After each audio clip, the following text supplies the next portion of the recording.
নমস্কাৰ, মই দীপশিখা আৰু আমি আজি আহিছোঁ মোৰ বেষ্ট ফ্ৰেণ্ড বা আমাৰ ঘৰৰে এজনীৰ নিচিনা বুলি ক'লেও চাগে ভুল নহ'ব, নীলু। তাইৰ বিয়া হোৱা ঘৰখনলৈ। তাইৰ বিয়া হোৱা আজি 2 সপ্তাহমান হৈছিলে, কিন্তু মই ছুটি নোপোৱাৰ কাৰণে তাইৰ বিয়াত আহিব নোৱাৰিলোঁ। বিয়াত আহিব নোপোৱাৰ বাবে যে ইমান বেছি কান্দিছিলোঁ তাইৰ বিয়াৰ দিনা, আৰু সেয়ে এইবাৰ ঘৰলৈ আহিয়েই প্ৰথমতে তাইৰ ঘৰলৈ আহিছোঁ, কাৰণ তাইকো লগ পাবলৈ বহুত বেছি মন গৈ আছিলে। আৰু আমি আহি পোৱাৰ পাছত নতুন কইনায়ে আমাক চাহ পানী খাবলৈ দিলে, আৰু খাই উঠি দুয়োজনীয়ে ধুনীয়াকৈ কথা পাতিলোঁ, আৰু তাইও ধুনীয়াকৈ শুই শুই মোৰ আগত চব বৰ্ণনা কৰি গৈ আছিলে।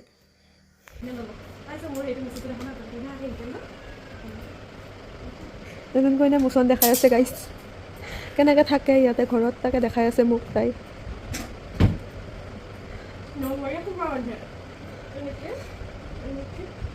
কথা পাতি পাতিয়ে ভাত খাবলৈ আহিলোঁ। ভাত পিছে তাইৰ শাহুমাই বনাইছিলে, ইমান বেছি ধুনীয়া হৈছিলে নহয় ভাত তৰকাৰীবিলাক, আৰু বৰমাই ধুনীয়াকৈ আমাক বনাই খোৱালে।